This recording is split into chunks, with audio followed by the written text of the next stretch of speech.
Today. Just before we get to this evening's highlight, I am going to invite you to bow your hearts and your heads for a word of prayer.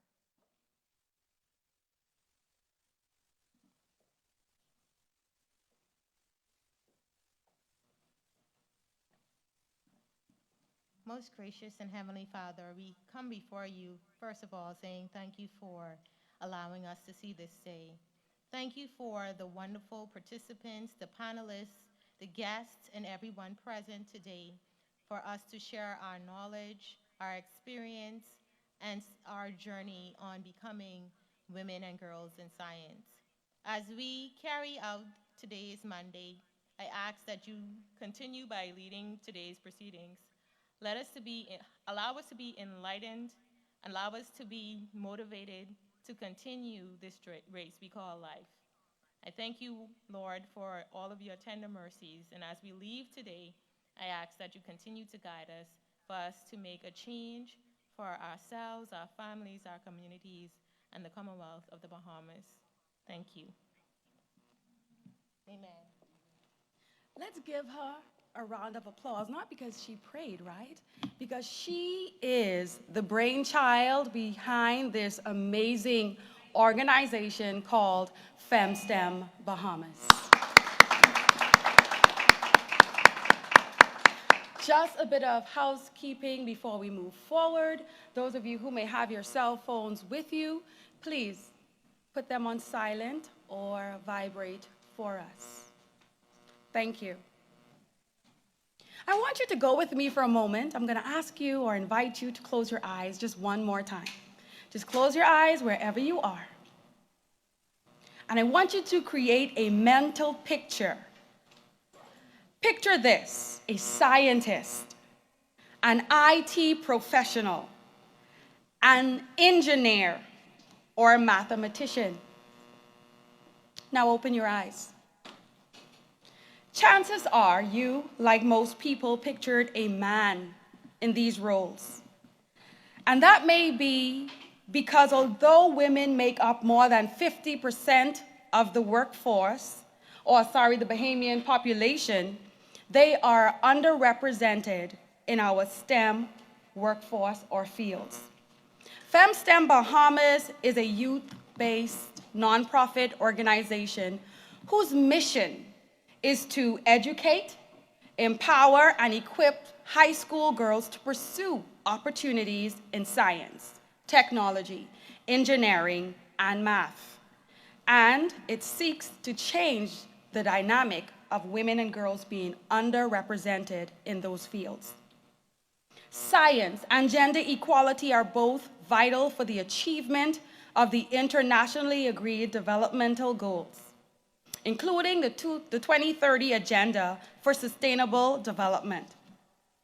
Over the past decades, the global community has made a lot of effort in inspiring and engaging women and girls in science. Yet, women and girls continue to be excluded from participating fully in science. So in order to achieve full and equal access to participate in science, women and girls are going to further achieve gender equality and empowerment by participating. The United Nations General Assembly in 2015 declared the 11th day of February as the International Day of Women and Girls in Science. We are now about to introduce to you the amazing Bahamian women who are representing women and girls already in the STEM industry. Let's put our hands together for our panelists. Some of our panelists will be participating virtually, and we do have one of them who is with us physically. So FEM STEM Bahamas and the Department of Gender and Family Affairs stand in solidarity with the United Nations to commemorate this very important day. This year, they have organized a panel discussion with women who are actively participating in STEM fields. I am going to begin with our first panelist for today. She is joining us via Zoom and all the way from the UK. Let's put our hands together for Dr. Alex Holmes.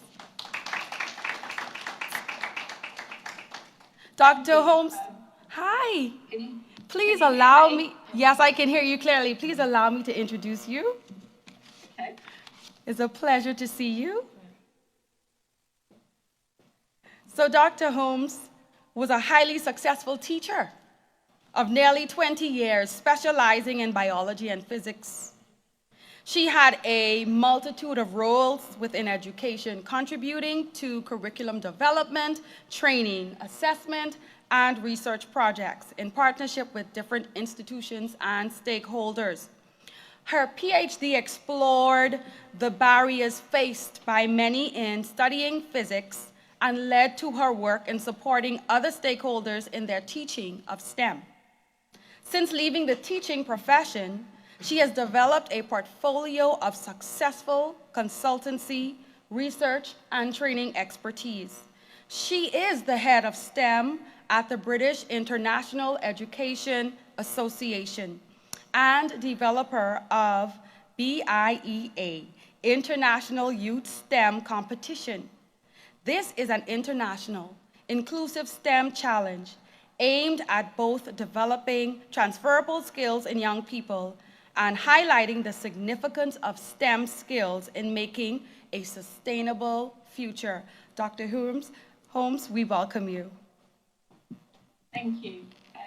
Well, I suppose my talk today is really a slightly interesting one, I suppose, compared to probably all the other speakers. And I'd love to see more of Dr. Holmes and less of the flow. So is there a way to shift? Because right now we're seeing, yes. Oh, That's nice to me. Thank you, Susanna. So yes, so when I was asked to do this, and I thought, well, what am I going to say? And I thought, well, actually, I suspect everybody else is what we call a kind of proper scientist. And so I looked at my journey and asked myself the question, well, science skills outside of academia and research, what is actually the point? And so when I was asked to then talk about my journey to become a woman in science, it's been a really, really convoluted journey. And because I only have 5 minutes and I've got quite a lot of life to squash into it, I thought I'd set it out in the manner of a high school science experimental project. And the reasons probably are quite clear when I do this. So my early background is I was quite bookish, but a bookish interest in sciences, and especially engineering and technology. However, I believed I was bad at maths, and I've since discovered that I'm not, and I wasn't very good at building anything, and sadly this remains quite true. And in those days, way back when, computers were big and slow and very, very expensive. So I developed the hypothesis that since I was better at observation and interpreting data, I would focus on biological sciences. And so my early education through A levels and degree culminated with a master's in biological anthropology, which is the study of human evolution and how we adapted behaviourally and physically to environmental stresses. Now, it has to be noted at this point, and it will become relevant in a moment, that my master's thesis was almost entirely written as Excel code, as I endeavoured to model living systems using macros. If you think about this, was about the early 90s and the internet was only just there. So I then moved into an experimental stage where I became a researcher, and I observed and analysed prehistoric animal remains on an archaeological dig in Sussex in the UK.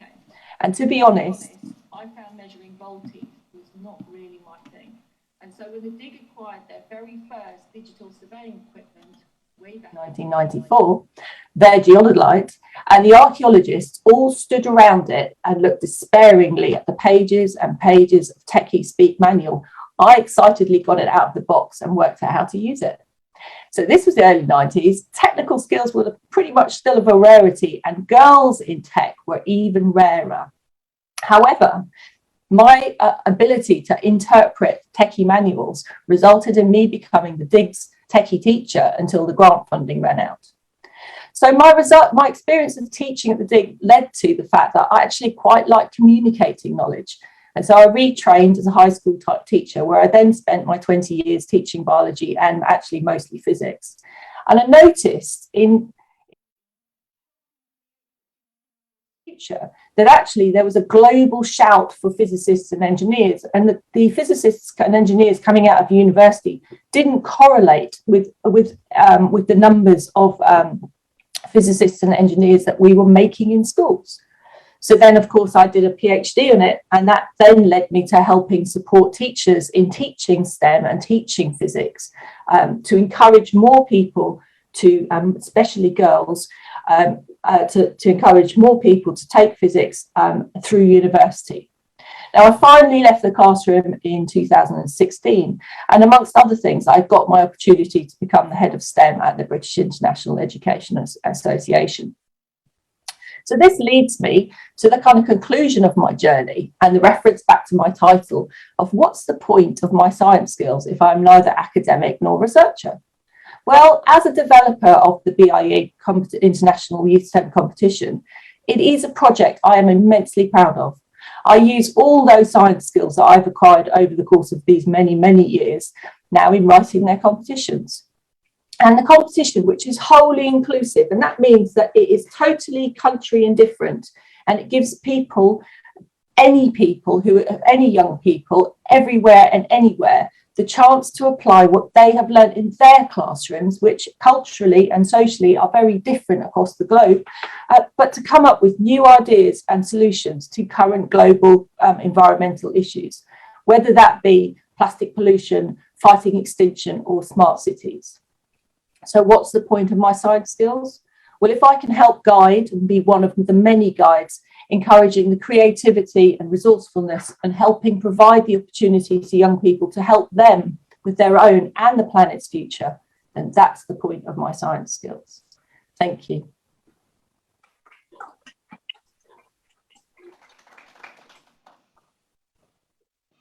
Thank you so much, Dr. Holmes, for that short but yet impactful presentation.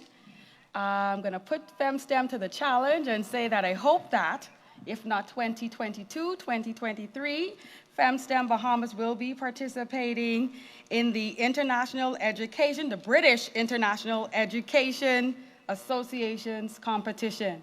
Okay, I see the founder saying yes, yes. Yes. Thank you so much. I am going to invite our viewing audience via Zoom and those of you present. If you have any questions for any of our speakers or as they present, please note or take them down, because we are going to have a question and answer section at the end of all of the presentations. Okay, thank you. Our second speaker for this evening's event is Miss Shakara Lightborn.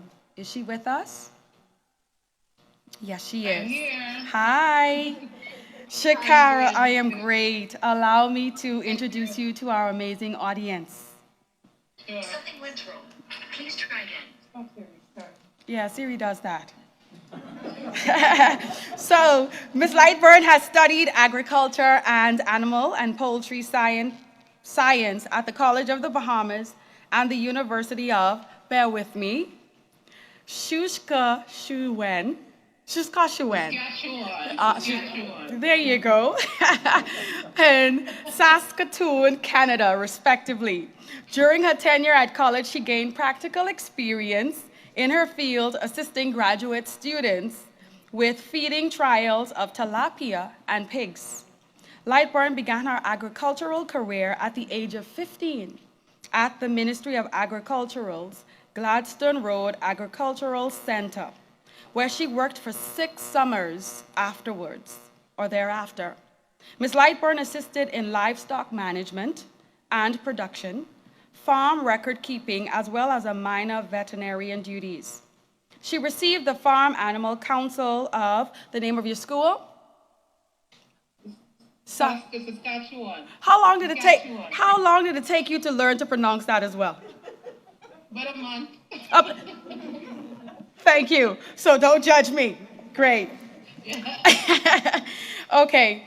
So once she received the council's award for her article entitled "The Little Pig's House," and no, not the 3 Little Pigs, which took a closer look at gestation stalls for sows. Upon returning home, Ms. Lightburn established a micro-business called Go Light Mobile Markets, which offered door-to-door delivery of all Bahamian-grown mixed fruits and vegetables boxes.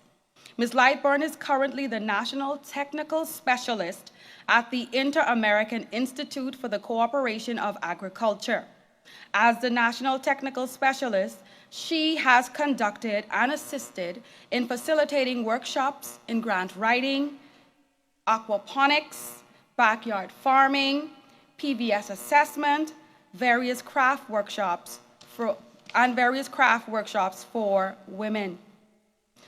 Ms. Lightburn? Thank you so much. You are welcome. Thank you so much, and good afternoon, ladies. I am going to try to share my screen here. And go quickly through my presentation. I'm going to look at the time here to make sure I don't talk too much. So we're going to just go through there. So I want to thank Miss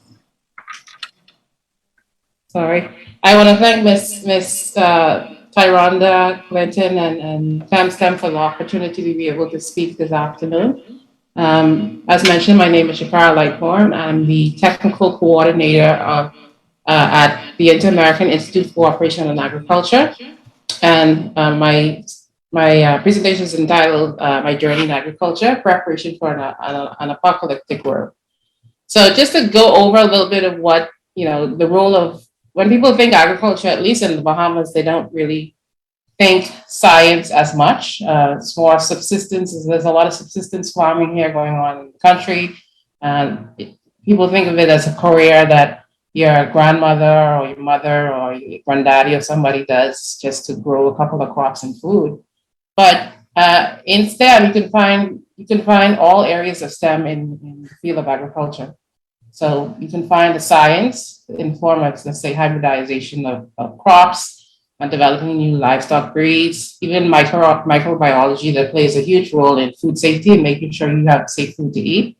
There's also technology in terms of the type of farming equipment that is used to make farming more automated and more precision agriculture, less use of pesticides and fertilizers. There's also the use of drones to use for crop scouting and monitoring farm areas efficiently. There's engineering in designing and building new and improved products and processes. And there's also math in something that is definitely used on a daily basis for all agribusinesses. So we like to say agriculture is from the farm to the table and everything in between. So here are some of the area, some pathways to careers in agriculture. We have food products, plant systems, animal systems, power structures, structural, so my screen here, power structure, and technical systems, natural resource systems, environmental service systems, and of course, agribusiness systems. So as mentioned, I started my career as a 15-year-old, didn't quite know what I wanted to do. I think I wanted to be an interpreter originally, go to the UN and learn languages or something like that. But then my father and my uncle intervened. They were born in the 1940s, so they were very much aware of how the world was without food. I think World War II was going on at the time. And so they always had this fear that we'd never have enough food, and if something happens, money would be useless, and at least you'll be able to eat. And so that was what kind of stuck into my head, the end of the world, and I have to learn how to grow my own food and be able to feed my family. So that's how my career started. And the first place they made us volunteer is at the government research farm at the swine breeding center. So it was a piggery. Everybody knows about pigs. The smell, everything else about it was not a good experience for a 15-year-old that had no experience at all being on the farm. I think I stopped eating meat for the first 3 months at least. So, but after a while, I start to like it because I like outdoor things, and getting up early, working on the farm, you have to get up very early and to feed the animals. Unlike plants, animals are very kind of high maintenance. So those pigs always told you when it was time to eat. They sounded like elephants bellowing when it was time to be fed. But we started out about 7, and the good thing about working on the farm, you get to end early, and we'd be outside in the bush cooking and until it was time to feed the animals again, and we would do weaning and work in the nursery with the piglets, all these kinds of things that caused me to fall in love with the field. Then after a while, after my second semester at the College of the Bahamas, now UB, my father died at about 17, when I was about 17. So I decided, okay, I need a job because my mother was a stay-at-home mom. So I had to find a job to try to help to support her. So I saw an ad in the paper and it said, "Do you want to be a dolphin trainer?" I said, "Yes." I don't know what that means, but I think I'm going to try that. So I decided I wanted to be, I went and applied for this job as a dolphin trainer. I did that for about 2 years before I decided I needed to go back to school. So even in that, there's a lot of science associated with dealing with animals in that way, training and dealing with animal behavior is also a type of science. And a lot of that I carried out throughout my career in dealing with people. So if you could tell a 500-pound animal what to do and train them to do certain things, you definitely could work with some people who you share the same language with. So formal education, as mentioned before, I went to the University of Saskatchewan in Canada. I actually wanted to be a veterinarian, but that didn't quite work out.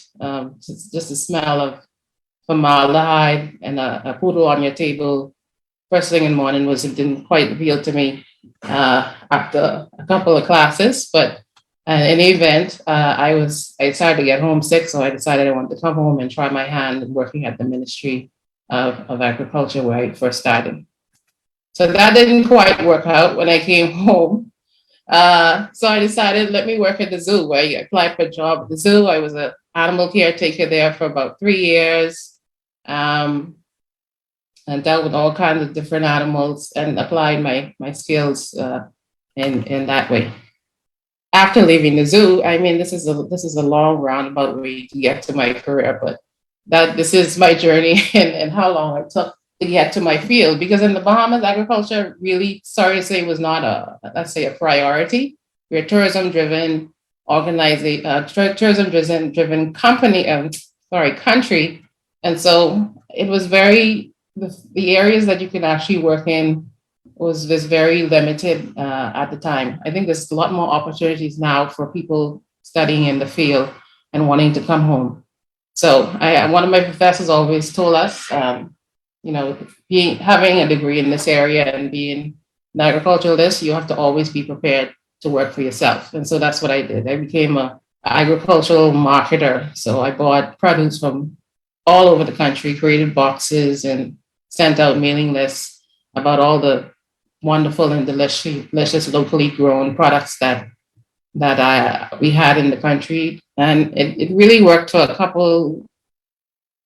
It worked for at least a year. I did that for a year and went to every single farmers market I could go to, and it really was a significant learning experience for me, because then I realized some of the challenges that farmers have in the country in terms of consistency of supply and food safety, aspects of food safety and different things like that. So, and also definitely the business end of things.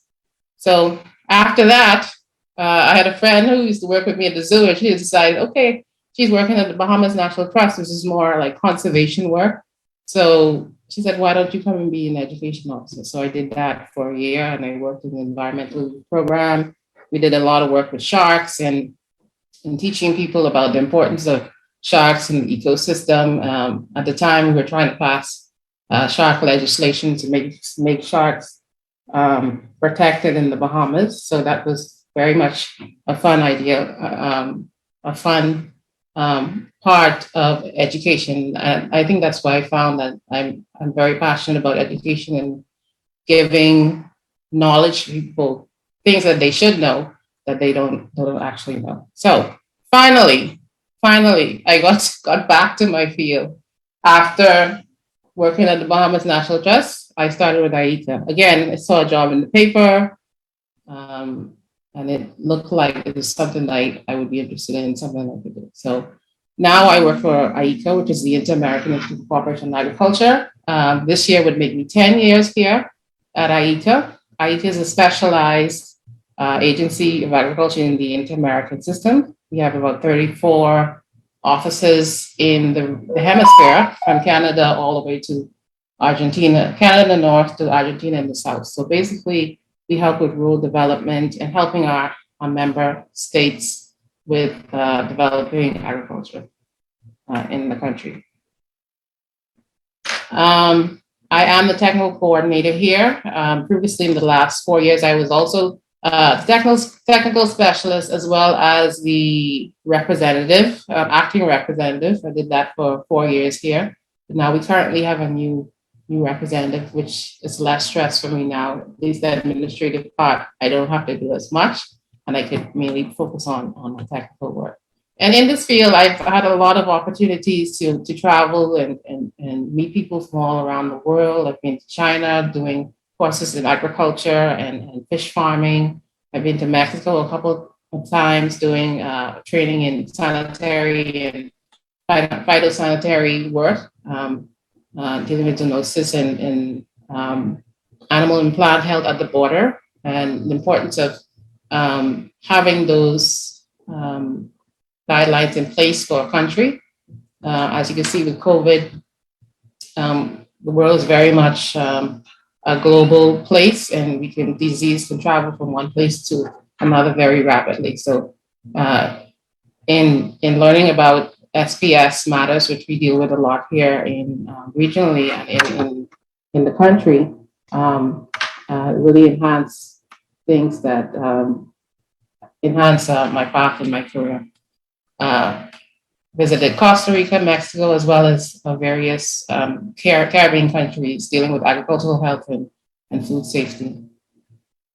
So I think I mentioned all of this before. A lot of big part of what we do too is encouraging the country and the players in the country to attend these international meetings with the OIE or the IPPC, the plant protection and Fortis alimentarius. We organize a lot of the make sure that Bahamas is at the table when those decisions are being made that will affect our country. We find funding. Sometimes the country can't afford it. A lot of the Caribbean countries can't afford to send representation. And we try to make sure that we're all represented when we enter on this global scale. I also do a lot of training in different areas. I'm a beekeeper myself. So I've done a lot of talks on beekeeping and training in beekeeping and a lot of food safety. I'm a HACCP, which is hazard analysis and critical control point trainer, and different areas like that. So these are just some of the programs that our main programs under AICA. bioeconomy, climate change, international trade, territorial development and family farming, agricultural health and food safety and quality, innovation and technology, and of course, the cross-cutting theme of gender and youth. So these are the IEGA programs, and I pretty much work under all of these areas and design projects in these areas, depending on the needs of the country and depending on the requests of the government and the private sector. This is just some of the workshops we've done over the years. Last year, since COVID, it was virtual central. We were finding every topic we could possibly find as people were hungry for information. So definitely changed the game a little bit in terms of dissemination of information. As we can see now, we're all virtual and we're all together in one room and be able to share information. Even with Dorian, after Dorian, we were able to do assessments. This was the apocalypse for some people. It was totally devastating. And my job was to work along with the Ministry of Agriculture and FAO and other international players and do assessments after Dorian on the agricultural landscape of both Abaco and Grand Bahama. And we also was able to get funding from different organizations. I had my colleagues come from the different offices in the Caribbean to help us distribute feed and as well as other things. So I'm seeing I have to wrap up here. So in a nutshell, it's a very exciting job and lots of opportunity. And I guess we can speak more about it if you have any questions afterward. Thank you so much.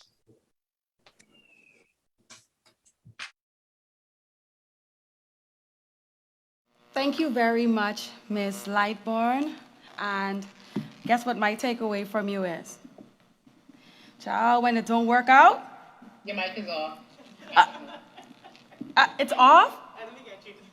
Your mic is off. I don't think I'm in a STEM field, so technology and that. You are. Thank you very much. So can you hear me, Ms. Lightborn, now? Yes, we can hear you. Sorry if I spoke too long. No, that's fine. That's fine. That was a wealth of knowledge. And I was saying that there's a takeaway I got from you, and that is definitely when things don't work out, because you used that at least 5 times. I was counting. You tried again, and you tried something else. So I hope that those young women and young girls out there listening know that if you try something at first and it does not work out, try again. And it's just 1368 because there you go, I see your finger. You just ended up with your first love still, and you did not give up. Thank you for representing women and girls in science, in STEM. Thank you. Let's give a round of applause. I do want to extend at this time apologies on behalf of our founder of FEM STEM Bahamas, Ms. Tyranda Glinton. She is present, but if you can see, she's back and forth because she's the head technical person for this event, so she's not sitting still, okay? At this time, please put your hands together with me and welcome to the podium to bring remarks First Lady Anne Marie Davis from Office of the Spouse.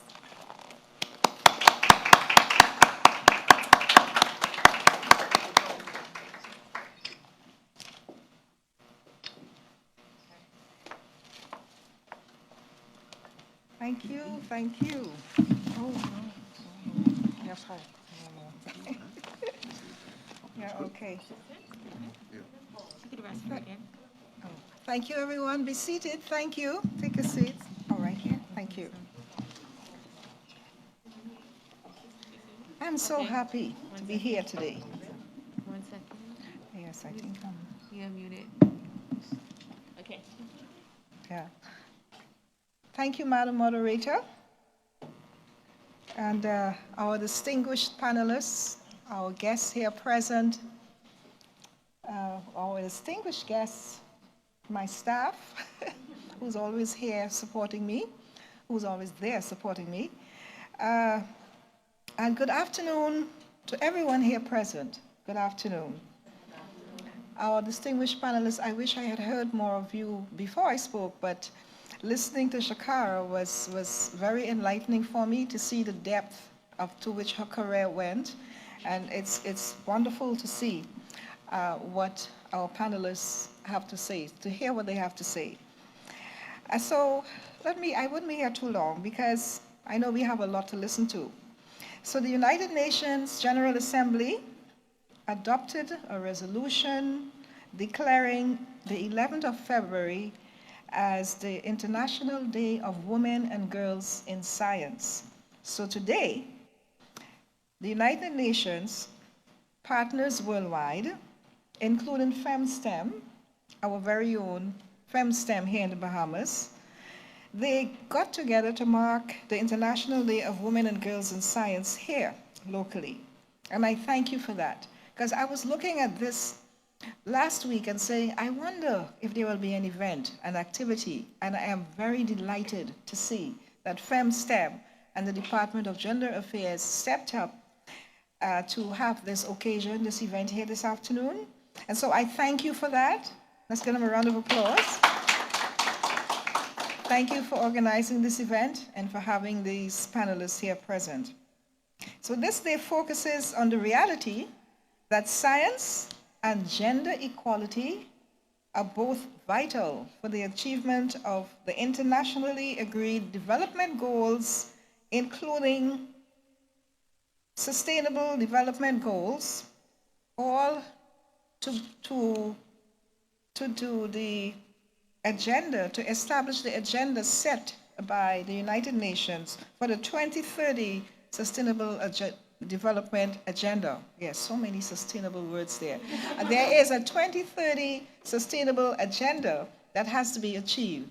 And so FEMSTEL and the Department of Gender Affairs are well on the way to establishing that for our Bahamians. So in order to achieve full and equal access to this goal and to participate in science for women and girls and to further achieve gender equality and the empowerment of our women and girls, the main sustainable development goals are quality education, gender equality, industry, innovation, and infrastructure, and partnerships. And this is what this event here this evening is about showing us what we have already started to do in these 4 main areas of sustainable development goals. So I want to congratulate the founder of FEM STEM, Ms. Tyrona Glinton. Did I say her name correctly? Tyrona Glinton, for her vision and mission for youth empowerment through STEM education. And STEM stands for, it was said earlier, it's for science, technology, engineering, and math. So I applaud STEM, FEMSTEM, for bringing forth this type of education in these areas for Bahamians. Let me tell you a little bit about FEMSTEM, because I was so impressed with them when I Googled them and started to read all that they have done here. This is an organization which encompasses sustainable development goals to educate and empower women and girls in science, mainly agriculture, as we have seen that Shakara talked about, to empower women and girls in this area, especially as wide as agriculture can take you. The agribusiness I saw where Shakara spoke about, they even getting into livestock rearing. They talked about the research that they've been doing. And I'm so happy to see that we're getting into swine breeding and livestock rearing, because I love meat. See, so I'm very much interested in that. So I'm happy to say that they are equipping young girls, especially, to pursue opportunities and their vision to accomplish whatever goals they set out, and the education in science that they use to accomplish these goals. So, and I must add that during the pandemic, FEM STEM Bahamas has accomplished much in the last few years. They did workshops, they did award ceremonies, they did career webinars, and they engaged young schoolgirls from the private and public schools. They even competed with Caribbean partners in science education, and they made it to the finals as one of 36 teams. That is so impressive. And to crown it all, in February 2020, just as the world's pandemic was beginning, honorees of FEM STEM were invited to speak at the United Nations headquarters. And the Bahamas made history once again when Miss Olga Rousons was the only girl from the Bahamas and the Caribbean who was selected to speak on the main panel about agri-tech in the Bahamas to help create a culture where farmers can prosper and crops can flourish and our economy can thrive. I really need to clap for them again. This is the epitome of what educating in science is about. And this is a gigantic step in the way forward. Now, another one of the Sustainable Development Goals is gender equality. Well, in the area of gender equality, we have achieved much through the activities and the strong advocacy through our NGOs and the Department of Social Services, including the Crisis Center, CEDAW, CWIL, and all of those Women United fighting for gender equality. Gender equality, as we know, just to give you a very quick idea, is about eliminating the discrimination on the basis of a person's sex in opportunities, the allocation of resources and benefits to them, especially in the field of science. Now, in Europe, let me give you a few statistics. In Europe, the latest figures from the year 2021 show that women are still underrepresented as doctoral graduates in science. In science, technology, engineering, and maths. Could you imagine? We have so many women doing so well here in the Bahamas in those areas. In maths, in technology, science, and doctoral graduates. So we are leaders, global leaders in many ways in science already. So with the new requirement to have a gender equality plan in place, the United Nations plan to be eligible for their European funding because they're aiming to break down some structural barriers and advance long-term institutional change at their research organizations. Now, the latest UNESCO report says that women account for 33% of the world's researchers. Imagine that, 33% of the world's researchers. They still occupy fewer senior positions than men at top universities. I think we've seen that here too. And to date, women and girls have only won 23 of the 631 Nobel Prizes in science. And still, they are still a minority in science-related fields everywhere in the world. So we have a lot of work to do. And so that is why I admire FEM STEM so much, and for the work they have started to do and how much they've accomplished. We have work to do, ladies. So we have to, here we go.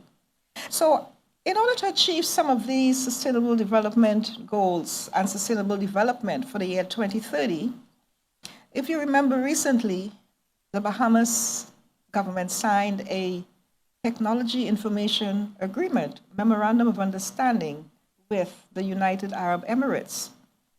So this is part of this Memorandum of Understanding was that 50% of the people participating in getting technology, science education must be women. So I would like to see our young women, and men, of course, I won't leave you out, men, of course, but specifically so, the 50% of the women participation, I would like to see that happen, just as stated out in this Memorandum of Understanding. I would like to see you take advantage of this agreement through this establishment, University of the Bahamas. I believe the agreement is between both governments incorporating University of the Bahamas, and I believe the University of North America, or one of those universities in the United Arab Emirates, for sharing science and technology information. So this will provide innovation, create infrastructure, and further industry. Information is key. Science is technology. And once you get information in technology, you're approaching every area of science. So I implore UB and our government to take this agreement and give it wings. Make it happen for our young people. I would like to see our government sparing no effort to materialize this memorandum of understanding and making it effective. And let me say that again.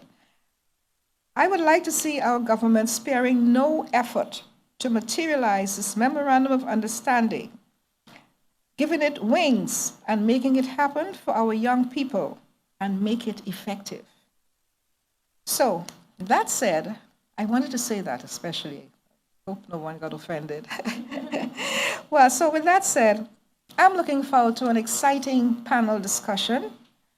I may have some questions for you, but I'm here mainly to be educated, to be informed, and I prefer to leave the questions for all the wonderful young people here present to ask, to enrich themselves more in information.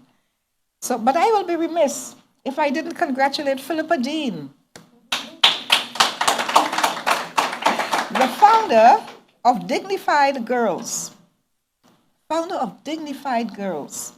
This organization helps, empowers, and delivers dignity to women and girls. And the Dignified Girl Project is a registered non-profit organization ensuring every child and adolescent female has access to essential hygiene products, and education to be empowered to make informed decisions regarding their social, psychological, biological, and economic well-being. That is once healthy bodies make healthy minds. And so, my dear Ms. Dean, I like what you're doing. You're creating healthier bodies, healthy, clean bodies, healthy minds, and everyone functions better in that respect. So, ladies and gentlemen, I'm happy to see corporate Bahamas as well, stepping up significantly to assist all our NGOs and families directly. I saw very recently that Cable Bahamas was helping 7 families and helping several NGOs. I see corporate Bahamas stepping up to do what is necessary to make our nation better. This is what is needed in a huge way. Volunteerism. Let's volunteer for the common good and for a better way of life for our people and a better Bahamas. I thank you very much and good evening. Thank you very much.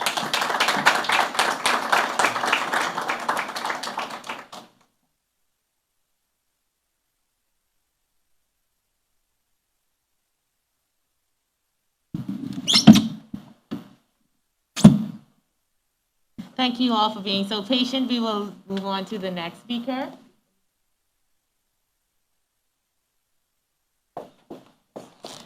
Thank you very much for those remarks, First Lady Davis. And I'm going to introduce to you at this time the remainder of our panelists. But if Ms. Clinton would permit me, I just wanted to acknowledge the young women that we have present. And I hope that your spirits, your soul are being fed with this information thus far. You've heard the charges given by First Lady as well. And just by show of hands, those of you who are here with us, how many of you are pursuing careers or interested in careers in science? Hands up. Okay, great. What about technology? Great. Let's give them a round of applause. Engineering. Great. What about math? It's okay. I can bet you we have somebody in our virtual audience who would have their hands raised for math. So we are looking forward to the great things that you young women are going to do for this nation and for the world based on the opportunities that are being presented to you today. Our next speaker is Dr. Catherine Parker. She is professor at the Department of Behavioral and Clinical Medicine, Western Atlantic University School of Medicine. She is here to speak to us today on the topic of the pathway to medicine. Let's give her a round of applause. Dr. Parker, welcome. Thank you. So my journey to medicine, I think, I don't think it took too many detours. Starting out, I guess, during the childhood, my first interest in medicine or in science was baking. I figured if I could put something together and create a nice cake or pie, and then my brother ate it. That graduated to my getting a science kit, and I made ammonia, and I sold it to people in the neighborhood. Subsequently, in high school, I took a lot of science, math classes in an attempt to prepare me for college, where I went to Michigan State and majored in microbiology and public health. I guess my biggest detour, I did a post-baccalaureate program before enrolling at Wayne State University School of Medicine. And then I think from there, the trajectory was pretty straight. I started out not with what I had attended. I had intended to be a psychiatrist, but my being a psychiatrist, things didn't work out. So I elected to start out in internal medicine, and I decided I didn't want to take care of grown folks because they didn't do what I told them to do as patients. So I switched to pediatrics. After I did pediatrics, I had decided that I was going to continue on and do a fellowship, and I did a fellowship in pediatric endocrinology. It was during the time that I was doing my fellowship that I was doing clinical research, and our department at that time was interested in early pubertal development in girls and boys. And so we did some of the first clinical trials in the medication Lupron Depot-Ped, which had been used in adults for treatment of endometriosis and prostate cancer. And we did some of the first clinical trials in pediatrics. After completion of my fellowship, I went to the University of Alabama at Birmingham, where I was a practicing pediatric endocrinologist. So I would see patients in the hospital as well as in the clinics. And also I was involved and continue to be involved in medical education. And so it was from there that I became involved in the newborn screening, which at that time in Alabama, even though it existed, it did not detect children with a condition called congenital adrenal hyperplasia, where the adrenal gland is not functioning and the kids come in around 2 weeks of life in shock because they have a cortisol deficiency. So we managed to get the newborn state screen for CAH in Alabama. And my subsequent trajectory was just becoming a division director at University of Texas Medical Branch and continuing to do clinical research, mentoring with both pediatric residents, fellows, as well as in the community. It was growing up, because we didn't have a lot, it was important to me to be able to give back to the community. So always emphasizing to my students as well as to my family the need to empower our community through community service. So I have continued on that journey. I was at another medical school, and subsequently for the past 4 months, I've been at Western Atlantic University. Hey, School of Cyril. Medicine. Hi, good. Yeah. Is that upstairs? I think Sorry. somebody. at Western Atlantic University School of Medicine in Freeport, Bahamas, and we have our first charter class.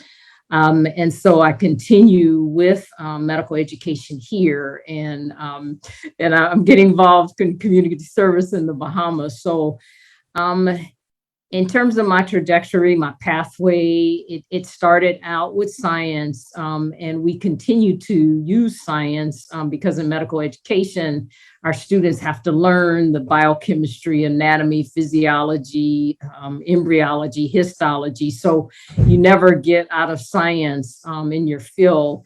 And then we use the basic sciences and how it applies to clinical medicine, and having and teaching our students how to integrate that. So that is pretty much my story.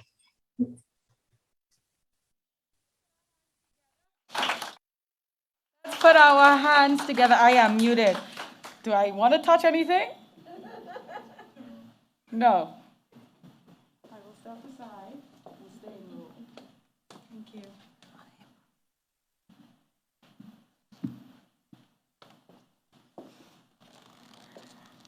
Dr. Parker, I want you to get your flowers, so I'm going to ask the audience to give you a round of applause one more time. Oh, I'm sorry.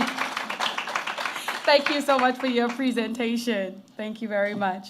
We're going to move right along in the interest of time to our fourth speaker.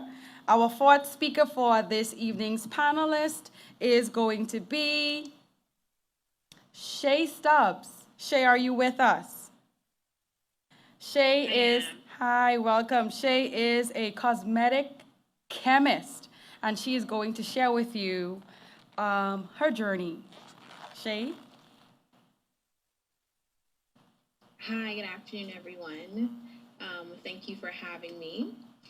As she mentioned, I actually am not going to talk very much about my journey. I think similar to the other panelists that spoke before me, although it's only been about 6 or 7 years, it's been anything but simple.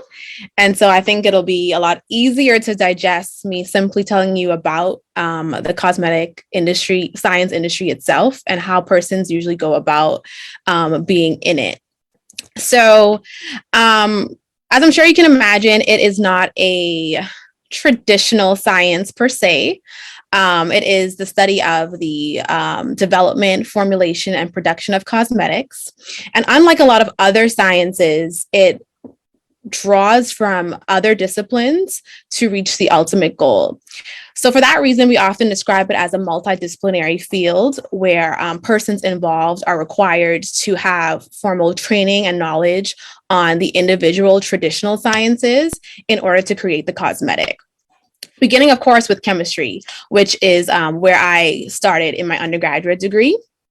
It's very important to know how raw materials based on their chemical identity work or operate individually, and then how they're going to work once they're combined with other raw materials in formulation to create safe, effective products that do what they say they're going to do, right? Another big part of it is physiology. So knowing how the hair, skin, nails, mouth cavity operate, and the issues that they may face, and then how you're going to use your formulation to address those issues. Some other areas that are not as obvious but very important are things like regulatory and compliance. It is a very regulated industry. And so it's important to know as a scientist or to remain abreast on the ever-changing framework to make sure that you're consistently working in the best interest of both the consumer and the company that you work for. Because clients and sometimes even colleagues, they'll try you, right? So they'll come to you with a product brief that's very elaborate and say, hey, can you make this for us? And you as the scientist are responsible for telling them like, hey, yeah, I can make that. But it may not require, or it may not include the raw materials that you're requesting because in the market that we're about to sell this in, XYZ is not permitted. So very important when bringing a successful, safe product to market. Lastly, a big part of the puzzle that I would say is important for scientists in this industry is the science of marketing. I always tell persons that, you can have the best product idea or the most innovative product on your lab bench, but unless you or someone on your team is capable of effectively selling and presenting that product to the consumer, it doesn't really benefit anyone. So knowing the science of who your consumer is, how they operate, how they think, what are their buying behaviors, how do they respond to certain attributes in the formulation, all extremely important in order to get a successful product to market.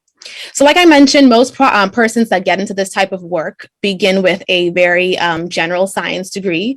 So either general chemistry, organic chemistry, inorganic chemistry, some physical chemistries are usually in there, chemical engineers. At times you'll find biochemists and biologists also work in industry. The business is not ignorant to the fact that there are very few cosmetic science specific programs like the one I did for graduate school. And so the industry is still very open and willing to having persons with general science and STEM degrees come into the business, training them up and allowing them to apply their general knowledge to a cosmetic science context. So very, very normal to, start off in a STEM science chemistry degree area and then go into the industry or be trained up into the industry through work experiences.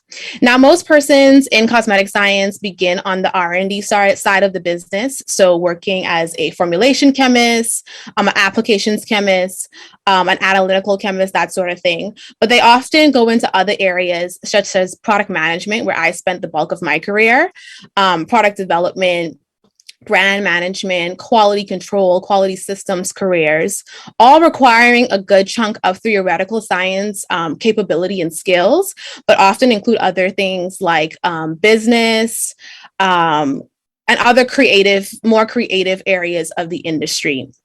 So I often tell persons that are interested in, STEM degrees that enjoy science, have a high aptitude for sciences, but don't necessarily know where they fit in more traditional mainstream careers, to consider cosmetic science, because it is one of those careers that's extremely fulfilling and rewarding. There's nothing quite like having a consumer come to you and explain, how something that they've struggled with for years on end is now being solved, or their need is being met with something that you created with your hands and with your science. And so I would definitely encourage anyone that's out there in the audience that's interested in a science degree, but is still trying to figure things out, to reach out to persons like me that have walked this road before and are willing to share a bit of their journey, because it is, like I said, a very rewarding career, and really the perfect place where I would say creativity and science meet.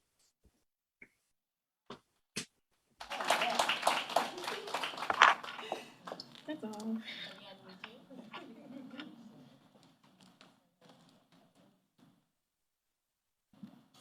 Shay, please bring your lovely face back to camera. Thank you. How are you? Now I can. I'm good. I'm sorry. I don't know why it keeps doing it. Listen, thank you so much for bringing that perspective to the panel today, and I'm looking forward to the questions that the audience will have for you. Thank you for offering yourself, your time, your resources to answer any questions that our young women and our young girls may have for you. I love that this panel is so diverse, right, in terms of things and fields and careers you can do in STEM, as well as your ages. That's empowering. Yes. Thank you very much, Shay. Our next speaker for this evening is Alana Vellacott. Hi, Alana. I see that beautiful smile all the way here. She is a marine ecologist, and she is going to share with us on the topic of being a woman in marine. We don't want to get this wet, right? I have to. It's part of the job. Let me try quickly share my screen for you. Let's do select.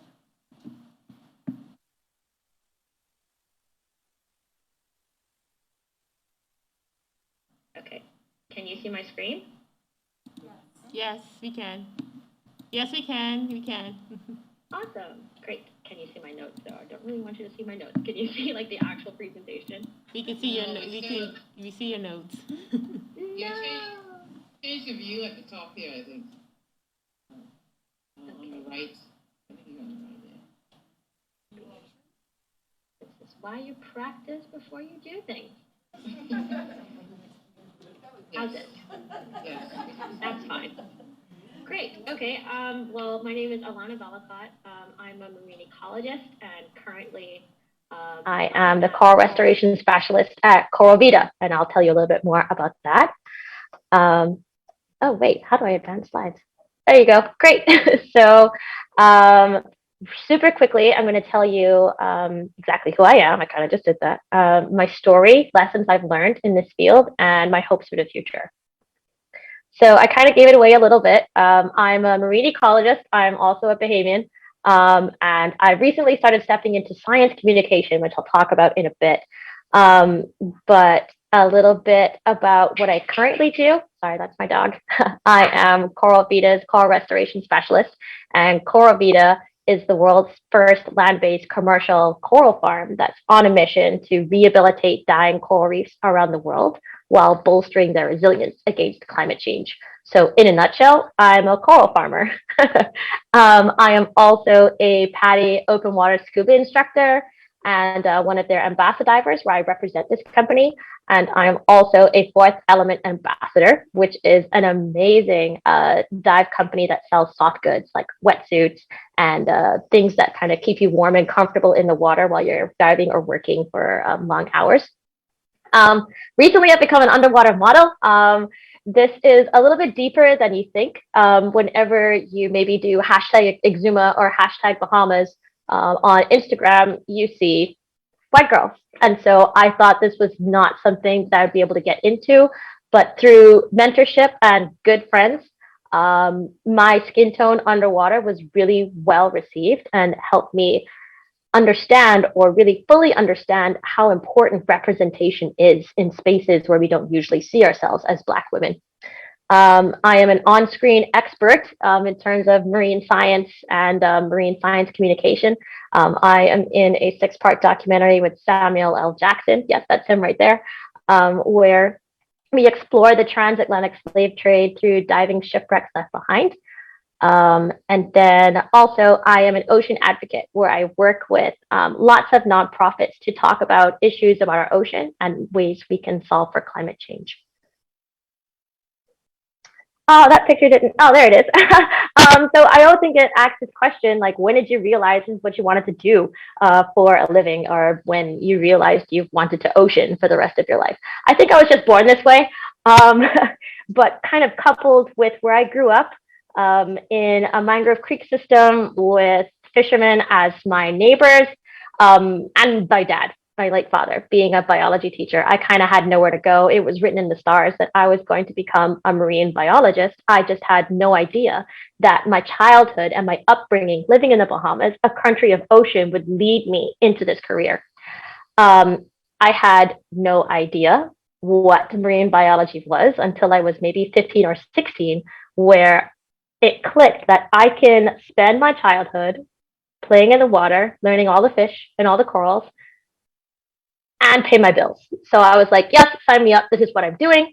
But just like how a lot of women and girls are strongly discouraged from taking up careers in science, I was one of them, and I was no different. And so I was discouraged from people you wouldn't even expect would discourage you. But I'm a hard-headed gal, and so I continued on, and I pressed, and I knew this is what I wanted to do, no matter what people said. Growing up, I'm obviously biracial. I don't sound like every other Bahamian. I don't look like every other Bahamian, and so I had to learn to love myself and understand and really own who I was and what I wanted to do at an early age. So never be afraid to be yourself, ladies.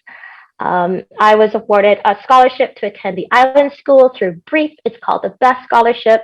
Applications are now open. If you know what that is, please contact me and I can get you an application. I did my internship, a internship at the Cape Luther Institute, where I studied sharks for about 6 months. That is another big piece of advice that I strongly advise when you're done high school. You don't have to go directly to college. I strongly encourage women and girls, anybody really, to just try out the field that you're interested in so that you know for sure or have a better idea of where you want to take your career path. I'm actually an alumni of COB. Back then it was called COB, now it's called UB. And life kind of happened, and I just kept pressing. I had to stop COB for a little while, but I did not let schooling interfere with my education. I know it's very important, and please, girls, get your degrees, but I'll say it again, do not let schooling interfere with your education. I remained in contact with organizations like the Bahamas National Trust, the Nature Conservancy. I was working for BREEF, Bahamas Reef Environment Educational Foundation, while also volunteering for these organizations. And I talked about the ocean kind of wherever I went. And this thrusted me into getting my degree. I could not keep still. I could not wait. And so I ended up going to school at South Dakota State University, which is a landlocked state. But your piece of paper, your degree does not dictate who you're going to be in the future. I knew I needed a degree. I got it in ecology. And fun fact, it doesn't necessarily matter what your major is in for your bachelor's degree. It's about what you're passionate about and what you do with it afterwards. I've done things like survey coral reefs. I have done blue hole research, conch research, the list goes on. And I realized that, like I said, it was really important for women and girls and people of color to see their reflection in the careers of their dreams. And so I talked about the ocean a whole lot on my social media, because we cannot conserve something that we do not understand. And science can be so locked up in jargon that we don't understand, and then behind paywalls that we can't afford to actually read the science we don't necessarily understand. And so I tried out science communication, talking about science, talking about marine ecosystems on my social media. And then I found myself halfway across the planet, mic'd up on a ship above a shipwreck that possibly trafficked my ancestors from Africa, and they were waiting for my comments on the marine ecosystem. Cue Samuel Jackson, and I'm science communicating to Samuel Jackson, telling him exactly why coral reefs are so important, and that just blew my mind. And so, along with being a coral farmer, I currently do science documentaries and TV shows like Shark Week, and a few commercials. I've done a Revlon commercial before, just because I decided that I would show up and be excited and be passionate and be open to different options in the career that I love and that I cannot imagine doing anything else. So some lessons I've learned: observe. When you find yourself in a new place, or you're about to take a step, or maybe a change in your environment, observe your environment. What do you need to be comfortable? What do you need? What elements do you need to make sure that you can be successful in whatever it is you're doing? Always remember the truth. You're not falling behind, or you're not behind. You're exactly where you need to be. Just be patient, and what is for you will come to you. I also learned to listen. Listen to your mentors. Listen to your heart. You've only got one ticket on this crazy ride called life. So why not do what you're passionate about? Please learn. Everywhere you go, every new environment you're in, every conference you attend, like this panel right now, please learn. Take heed of what we're saying and learn from what we have to say. And then when you go out into the world, learn from your mistakes. Those are teachable moments, not failures. It's super important to network. You're here now and you're listening to me and all of these other amazing panelists. Don't let it stop there. Reach out to us. Ask us questions, which is my next point. Always ask questions. There's no such thing as a dumb question. Always reach out and ask, and don't be afraid to also ask for help when you need it. My hope for the future: equity for women and girls, not necessarily equality. Yes, equality, but definitely equity. We, as women and girls in the Bahamas, we start a little bit lower than our male counterparts. The starting line is not the same for all of us. We're pushed back just a little bit. And so equality is making sure that everyone kind of is given the same resources, whereas equity is everyone is given the same resources according to their needs. And we need a little bit more than our male counterparts, as we kind of heard earlier when we were being given statistics. Camaraderie instead of competition. Ladies, it is not a competition. We are stronger when we work together. Adjust crowns. Don't rip them off each other's heads, okay? If we work together, we can do this. And lastly, the ocean is for everyone. Culturally in the Bahamas, women actually followed the men to the water. We drove the boats. We cleaned the fish. We were on the water in the same place as our men were. And we often tend to forget that. I know there was a comment about, well, we can't get this wet, or, oh, that's not really for me. It absolutely is. The ocean is for everyone. And it's so important that you be okay with yourself and you understand who you'd like to be, and you just go for it. Thank you.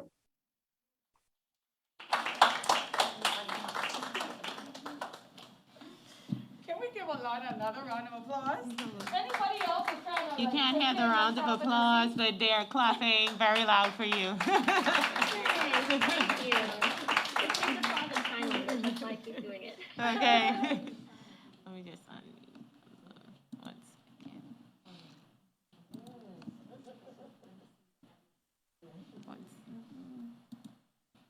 Okay, here we go. Thank you very much, Alana. One more time, a round of applause. I was sharing with the audience, Alana, that I was trying to contain myself in my seat. I'm like, okay, cross your legs, girl, sit tight. But you were dropping those nuggets like boom, boom. And I was like, oh, this is itchy, right? Especially when you said, don't let we school. only have like 5 minutes. I know. We're going to do this again. We're going to do this again. When you said, don't let schooling interfere with your education, that was powerful. How many of you ladies got that? Y'all got that? And then you dropped this nugget. We ain't tearing off crowns. We just adjusting those babies, right? I was like, ooh, kill me. And then you said, your mistakes are teachable moments, not failures. Yes, I have failed many times, and I do my best to learn from those teachable moments. Yes. Okay, before I get fired, you gotta go. Because we'll be talking. Thank you so much for being here. And our next speaker for this evening's event is none other than Miss Antoinette Fox. And I'm saying that because she is the only panelist who is physically present with us this evening, and we are so happy for your patience and for having you. She's going to speak with us today on the topic of a day in the life of a forensic scientist.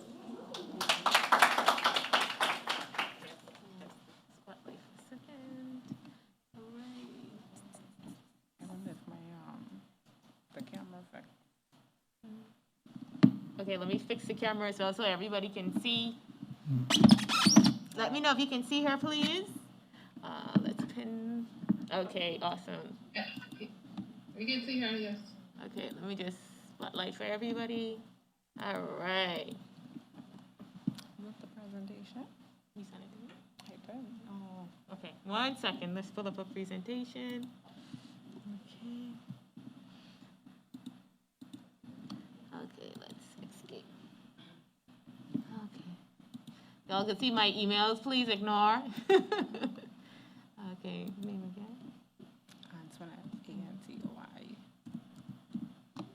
Okay. Okay, you did. This it? Yeah. Okay. So let me just share the screen. Oh, sorry, Google Slide.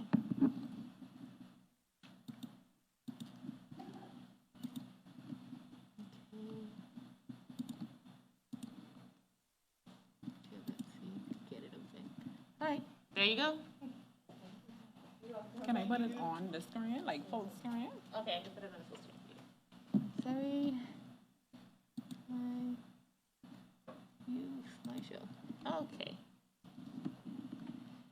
There we go. Good afternoon to everyone. My topic, I actually changed it to solving crimes with science. I'm a forensic scientist. I work in the Scientific Support Services section of the Royal Bahamas Police Force, and my specialty is in firearms identification. Has anybody watched any of these shows before? When I was in high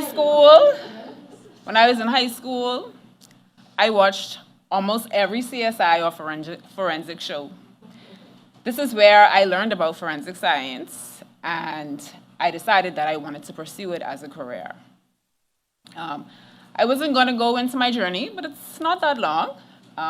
So I decided to pursue forensic science. I went to COB for my first 2 years, and I studied biology with a minor in chemistry. So I didn't go into forensic science right away. And then I transferred to Virginia Commonwealth University, and I studied forensic science there. Forensic science, like Shay said earlier, it's also multidisciplinary, and so we have many disciplines under the umbrella of forensic science. So you could do biology, chemistry, toxicology, and I won't get in too deep with the other disciplines, but I'm going to talk more about what I do in forensic science. But with these shows, I quickly realized that this isn't real forensic science. I'm not going to be the investigator, the crime scene technician that collects the evidence, and the forensic analyst that analyzes the evidence. And I learned that I probably won't solve a case in one day. What is forensic science? It is the application of scientific principles and techniques to matters under investigation by a court of law, and that could be civil law or criminal law. For criminal matters, the forensic scientist analyzes physical evidence to assist in solving a crime. So these are some of the disciplines of forensic science. And like Ms. Lightbourne said earlier, there are many pathways. So you don't have to do firearms. You could go into forensic serology. They deal with biological fluids like blood, semen, urine. Forensic toxicology deals with post-mortem samples. So we get samples from the morgue to try and determine whether persons had drugs or toxins in their body at the time of death. Forensic chemistry deals with drugs, identifying suspected marijuana or cocaine. My discipline, firearms and tool mark identification. Firearms identification is a discipline of forensic science that is primarily concerned with determining whether a bullet, cartridge case, or other ammunition component was fired from a particular firearm. This is accomplished by looking at the tool marks that are caused by various tools within the firearm. I'm not going to go too deep into the forensic process because I don't want to lose you. But before we analyze evidence, it has to be recognized and collected. And that is where the crime scene technicians come in. They would collect the evidence, and then they would bring the evidence to the crime lab for it to be analyzed. Identification. At this step, we're defining the physical and chemical state of the physical evidence. So is it a pistol? Is it a revolver? Is it a shotgun? Classification. Classification, we're narrowing down the possibilities of what type of firearm it could be. Is it a Taurus? And that's one of the manufacturers. Is it a Glock? That's another manufacturer as well. And we look at the similar characteristics on bullets to determine what possible type of firearm it could have been fired from. Individualization is the next step, and that is where we compare at least two items to determine whether they came from the same source. So let's say I have two bullets, and they're showing similar class characteristics. I would use a comparison microscope, and I would look at very rare traits or marks that are caused by the firearm. Looking at those tool marks, I would be able to let's say I got a firearm came into the lab, I tested the firearm. I would use those bullets that I got from my tests, my samples, and I would compare that to the evidence, which is the bullets that came off a crime scene, a murder, a shooting. And I would look at the bullet from the test and the bullet from the crime scene, and I would see if there is sufficient similarities to determine whether they were fired from that particular firearm. And that is our primary concern in firearms identification. Once we do that, we are able to associate persons or crime scenes with one another. And then reconstruction. Reconstruction, we are able to use the physical evidence along with other information that we have with the case, and we're able to reconstruct the events of a crime to determine what exactly happened at the crime scene, how it happened. It could be the position of the shooter, where was he shooting, how far was he from the victim. We could determine all of that using the physical evidence. These are some of the tools that we use in firearms identification.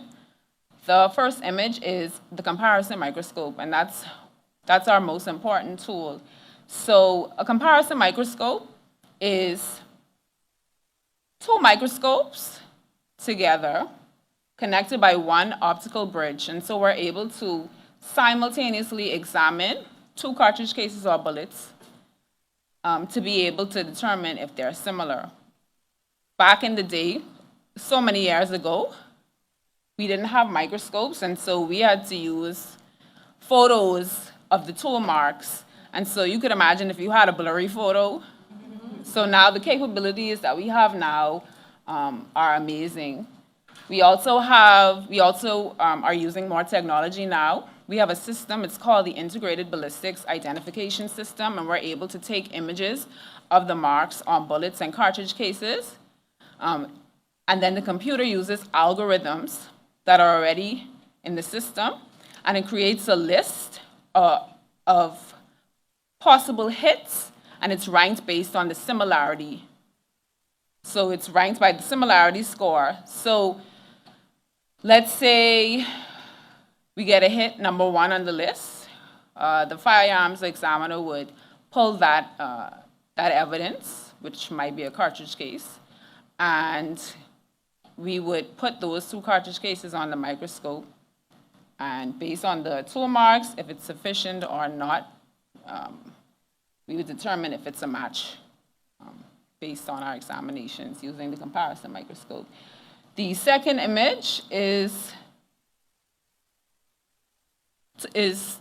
an example of tool marks that we see under the microscope. Right here, this is a shear mark on a cartridge case, and we're looking for patterns. So our training, we have to train our eye to be able to see these patterns and determine if it's sufficient enough to call an identification. And then the final part for forensics, we have to communicate our results, just like any other scientist. And we do that in the form of a written report or in testimony. So the forensic expert has education, training, expertise, or knowledge that may assist the judge or jury in understanding the events of the case.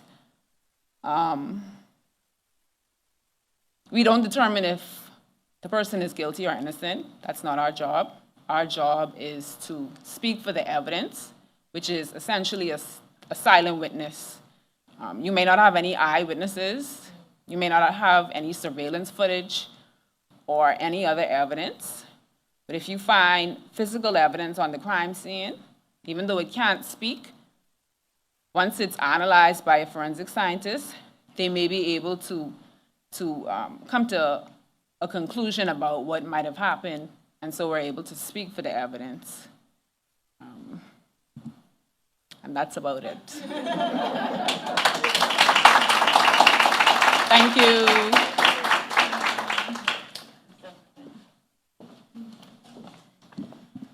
Let's get Ms. Lightburn back in the building. Let's stop sharing. Thank you so much, Ms. Fox. Thank you very much, Ms. Fox. There's just something about forensics and crime scenes and investigation and CSI and those things that get us super excited. Are you all able to hear me? Yes. Okay, thank you very much again, Ms. Fox. Last but by no means least, we are going to invite our final speaker or panelist for this evening's event, Dr. Nakia Forbes.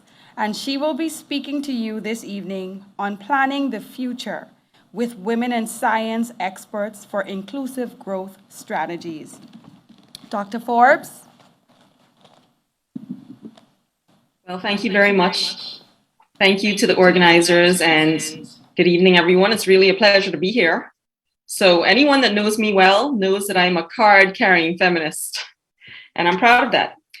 So I was asked to share a little bit with you about my journey, and then I'm going to talk very briefly about planning the future with women in science and having women science experts and why that's very, very important for our region. It's hard to do that in 5 minutes, but I'm going to try very, very hard to do that. So I just have some placeholders, really. So I hope you're seeing my screen. Are you seeing a slideshow from me? Some slides? Yes. Okay, good. So let me tell you a little bit about what I do. I am a medical doctor, and I am involved in the health sciences. And I have several roles. I am a member of academic staff at the University of the West Indies Medical School here, where I get to work with the next generation of doctors. And that's really something that's very enjoyable for me. And I am a clinical physician in internal medicine and infectious diseases, having recently worked a lot in the COVID response. And additionally, I have an administrative post. I am the director of the HIV and infectious diseases program in country. Now, health sciences are one form of science, but I particularly enjoy research. And I consider myself lucky and blessed to have been exposed to this from a very early age and time. And I'm going to share with you some of the research projects I've been involved in. So when I was in college, I got to work in my chemistry professor's lab, where we looked at mutated forms of amino acids and how that contributed to people who had osteoarthritis.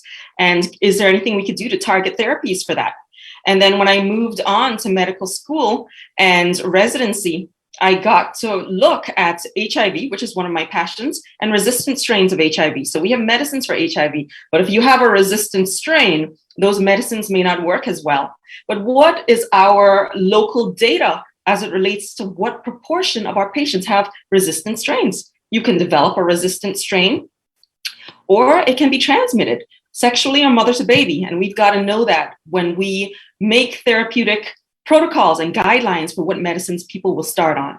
I was able to work with other researchers and partnerships to talk about the chikungunya outbreak in the Bahamas and what that looked like and what our patients presented with.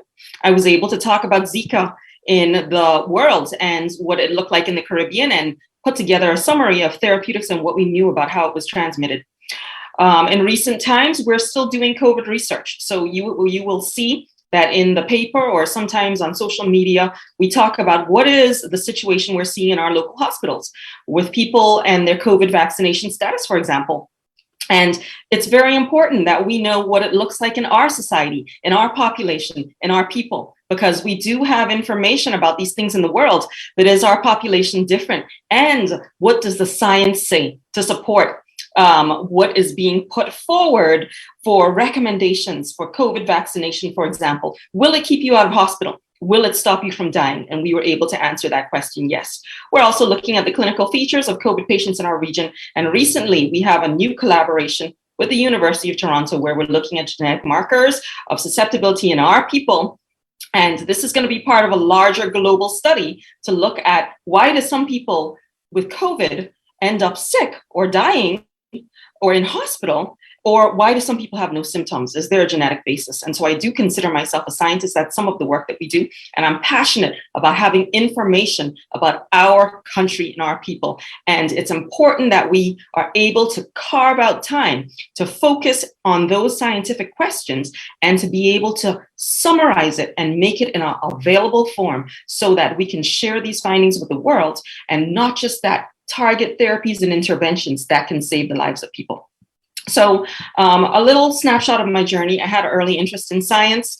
I remember all the way back in grade 6, there were 2 spots to be able to go to the 7th grade science club, and 2 6th grade students could go. And I had all my fingers crossed, hoping I would be selected. And luckily, I was one of the persons who was selected. A boy was selected and a girl was selected. And so I got to do all those experiments, looking at copper and playing around with test tubes, and it was very exciting for me. So I had an early exposure to science. I loved science. I loved the health sciences, chemistry, physics. They were some of my favorite subjects. And I had opportunities, including at the high school level, to continue my interest in these areas. People helped me. I got to go and do rounds in the hospital. I got to work as a volunteer in the hospital to have early exposure to what these things could look like as a career. When I went to College of the Bahamas, I also studied biochemistry. And when I went on to do my undergraduate degree in the United States, I did study in biology, and I got a minor in chemistry, and I graduated with the honors, and was a part of the Chemistry Honor Society. And at every step, people made opportunities available. Some of that can be largely based on your interest, to invite you to come into their research lab and to work on projects. There were some other projects that we did looking at plants and oil of wintergreen. Plants feel too, apparently, and if you harm them, they release a substance into the atmosphere. And when I went on to medical school, this interest in science was continued to be fostered. I did choose internal medicine as a career. I always wanted to know why things happen the way they did in the human body, and how we could fix it and make it better, and how we could figure out why these problems were, and what we could do to solve the problem. I did have mentors, both men and women, and they have been remarkably helpful to me as I navigate my career in medicine and the sciences. One of the key things I can tell you is that I had to believe in my dreams and pursue my goals. So I knew I wanted to do infectious diseases. One of my key passions is HIV medicine, and hopefully having better therapies and better outcomes for our patients. And there were people who they meant well, but they will tell you, oh, you don't have to go and do that. Why don't you go and do this? Why don't you go into cardiology? Why it doesn't make sense? It's going to take a lot of time.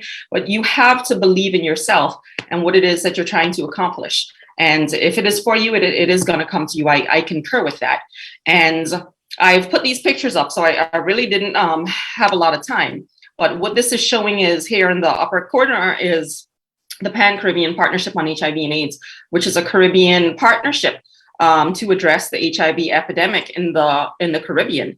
And you can use your voice to make a difference. And so when I started going to those meetings about 9 years ago as a newbie, I always stood up for what I believed to be right. And I was able to talk a lot based on my training about treatments for all people living with HIV, how it can improve transmission dynamics. I believed in medicines like the HIV prevention pill, 1 pill once a day for people at risk. If you take that on a regular basis, it cuts down your chance of getting HIV by 97%. And I was able to share that information with, for example, my peers in the Caribbean. And that helped me tremendously to move the needle as it related to HIV strategies in our region. And I've recently been appointed the chair of their Priority Action Committee. And we do need women, colleagues, and friends as coaches and mentors. So that's the first part of my talk. I'm going to move on now, and I'm going to talk about planning the future with women in science and how we foster an inclusion and growth strategies. And this is very, very important because we need science, we need technology, we need math. I had to do math just yesterday when I had to figure out a dose of antibiotic for a patient who had some things in her clinical history that made me need to adjust the dose. And so this is very, very important because we need this to further move the needle in terms of where we are and how well equipped we are as a country to develop services in STEM and to meet our country and global needs. And so how do we do this? So just like our First Lady, I did a bit of research about this, and I found out that women, of course, I already knew, being a feminist, that we make up 50% of the world's population, but that we are not making up 50% of our inclusion in STEM. As a matter of fact, in the United Kingdom, where I was able to find statistics, there are about 33% of women who have STEM degrees. However, those that are working in STEM, that number goes down significantly over time. And it's actually less than 20%, somewhere near 17% over time. And what can we do to foster interest, to get women to pursue STEM careers, to keep them in STEM, and basically move the needle to change the future? The first thing is gender equity. I love talking about gender equity. My male colleagues hate it on International Women's Day when I'm the first one to say Happy International Women's Day. This is how many years it's going to take before we get to gender equity.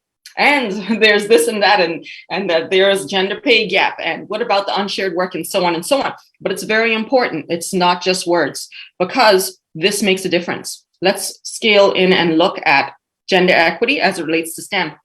So there are these misconceptions that women are not good at some things like math. I'm going to stop showing my screen because that's no longer on my screen. There are these ideas that women are not good at things like math. Is it true? So they looked at this in the role of gender equity, and they looked at the countries that are most gender equal. For example, in Iceland, where women have been prime ministers for a long period of time, boys think that there can't be a woman prime minister. So you see, there are these things that are gender constructs that we've created that are not based on facts. And so when you look at the countries that are most gender equal, there is no disproportionate results as it relates to how well boys do in math and how well girls do in math. That is actually leveled out. And in some places, girls perform better. And so we have to be careful about what we say and these notions that we pass on through our words and our culture about what girls can do and what boys can do, and roles and expectations, because it makes a difference. It's very pervasive and it cuts across all areas. We have to encourage women and girls to follow their interests. I remember I was dropping my godchild to school when I lived in Jamaica, and on her school, which is a very notable school, there was a painting on the wall, a mural that says education is the gift that no one can take away. And it's absolutely true. And I will tell you the truth that as a woman, sometimes people will pick men over you for no other reason. It's not based on your innate ability. It's not based on how you perform. You could perform better, but that is the reality of the situation. But remember that education, it's a gift that no one can take away. If you get yourself trained, if you get yourself qualified, if you get yourself very good at what you can do, when you get in the room, you'll be able to stay in the room. So I will pass that on. We don't have a lot of time. It's almost minutes to 6. We do have to establish a work-life balance. It is part of real life. Women do a larger portion of the unpaid work. What I mean is you go to work all day, you come home, you take care of small children, you cook meals, you clean, you do the laundry, you take care of aging parents, you do chores, and that work can be shared and balanced out. And women need women mentors. And for your career to be successful, I'm doing a leadership course right now. I'm also trying to get better at what I do. You need mentors. You need people at your level to coach you. So you can also coach one another. I like what my colleague said Do not tear other women down. Help them. I have coaches that are women. And we get together and we talk about things like career. We talk about, we're going to apply for this job. We're going to improve our resume. We're going to do this course together. We are going to look at how we can share ideas about school, after school lessons for children, for example. And then you need a sponsor who's gonna get you introduced to the right people at the right time. I think this is a phenomenal idea. Thank you very much for the organizers for inviting us. I do hope that we'll continue to work together, that we will mentor these young ladies, and we'll continue to work together to make more opportunities for women, because the world, it has to be more equitable. Thank you very much. Those are my comments.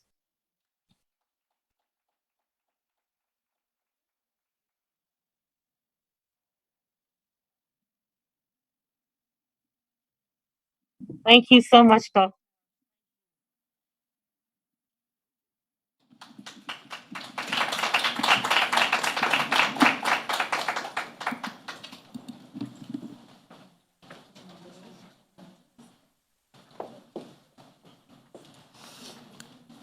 Thank you very much, Dr. Forbes.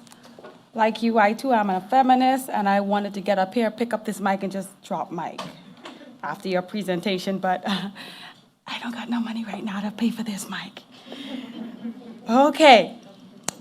Just before we get to our question and answers, because I know that you have questions, Crystal Roma, I hope that you're writing your question down, because I saw where you had your hand raised and ready to ask a question. Question and answer is coming up right after remarks are brought to us by our University of the Bahamas' representative. Is Dr. Gal here with us? Good evening, everyone. Good evening. I am here. Yes, I'm Dr. Gao. I'm the Dean of the College of Pure and Applied Sciences, and I'm so excited that many of you seem to have gotten biology or chemistry degrees from the university or the college and now the university. We have opportunities in all kinds of different ways. And as a biochemist, I certainly understand the challenges and the goals of it, and I am excited to support this. The one other piece I would say, as sort of something to think about, why it's important for you as women to stay in the sciences and to explore math and technology and engineering, is you may not be aware of it, but the people who are doing the science are the ones that decide what problems to solve. And if we leave all of those problems to the men, they will not go after the problems that are important to women, like children, like women's health. There was a big push at the National Institutes of Health in the United States to have women as example patients, because they were not being included in some of the clinical trials. And that was, I believe, is because people realized women's health, women's bodies, women's, the way that we function is not the same as men. And if we are not included in clinical trials, they can't assess the quality of medicine. So I applaud all of the speakers. I look forward to communicating and working with more of you. And keep in it, because we need you to help us decide what problems need to be addressed. And the best way to do that is if you stay in the field. So thank you very much for this opportunity to hear so many wonderful, amazing, and inspiring stories about women in science.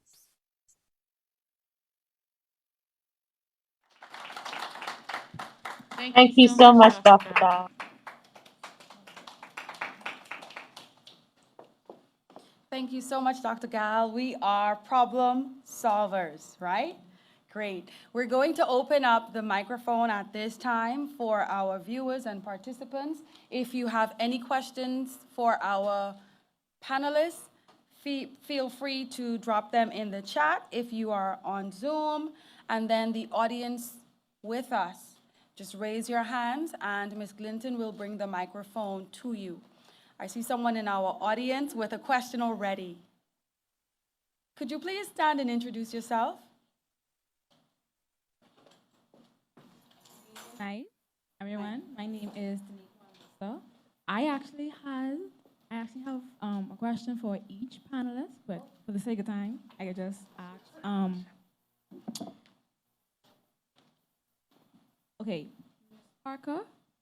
This question specifically for her because she's in the medicine field, and I'm actually interested in that field because I want to become a cardiovascular surgeon. So my question for you is, from beginning to end, how would you compare your experience in medicine generally? Hopefully that.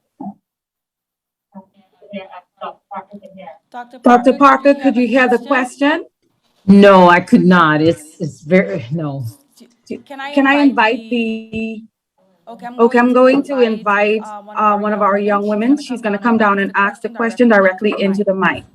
And that Okay. will And be the that will same be for the any same of for you any of other you women other women or or girls that have a girls that have a question. question. Okay, Okay, my sorry, bad my about bad that. about that. My My question for question for you you specifically was specifically that was that from beginning from to end, beginning to how end, would how you would you compare your compare your experience in experience medicine in medicine generally? generally? Like, Like, how would you how would compare you like the compare like beginning the of the beginning of the beginning beginning experience of it the to end of it, the like end of it, not like really not end, but really like end, but like currently? currently? So I think my experience was met by obstacles. I had challenges academically, so I had to work hard. Um, and while I was in college, I worked almost full, like 20 to 30 hours a week while I went to school. Like a lot of the other panelists had said, I was discouraged because you're often told what you can't do. And seeing as this is something that I wanted to do, it made me work that much harder, even though I had many obstacles. Um, During the time that I was going to medicine, I didn't have a lot of mentors, but I tried to seek people out. And fortunately, there were some people who could see potential in me and they gave me opportunities. So as I progressed up further, again, I think because I was a woman, that I was treated differently, that men would be given opportunities that I was not given. And I just kind of, like the story you tell the kids, the little engine that could, I just kept chugging, chugging, chugging. And then when I look back, and then all of a sudden people say, oh, you did this or you did that. And so I think at this point, I made the concerted effort to, if even if I couldn't do something, that I would try to help those who wanted to. So in that respect, even though I had challenges, I had obstacles, I'm glad that I went through them so that I could come through them so I could be able to reach behind and help someone else out. Thank you Thank you very very much. much. Thank you Thank you very very much, much, Dr. Dr. Parker. Parker. I'm I'm just just going to going to go go to the to the chat chat and pull up any and pull up any questions questions that may that be may be there there from from our our viewing viewing audience. audience. And And then I'll then go I'll go back back to to our our audience audience who who is is physically here physically with here us. with us. Okay, Okay, one one moment. moment. Okay, Okay, Dr. Dr. Gao Gal says says congratulations. She congratulations. She has to has to head out head out now. now. Ty, somebody. Why is it not moving? Oh. No No questions. questions. Crystal Crystal Roma Roma doesn't have doesn't any have any questions, but questions, she but does she have does a have a remark. remark. She She says, says, excellent excellent panel panel discussion. discussion. Kudos Kudos to to all the all of the speakers and speakers my and my sister sister, Tyronda. Tyronda. Glad to Glad hear to of the hear of the many many great great stories stories and and success success that that the the women women have. have. Okay, Okay, we're we're going to going take to one take more one more question. question. Good Good day, day, someone. someone. Okay. Okay. No No more more questions. questions. Okay, Okay, can we can we take take one one more more question question from from our our audience? Is there audience? Is another there young another lady that young has lady a that has a question? question? Please Please come. come. Once you Once get you to the get to the mic, mic, please please share share your your name. name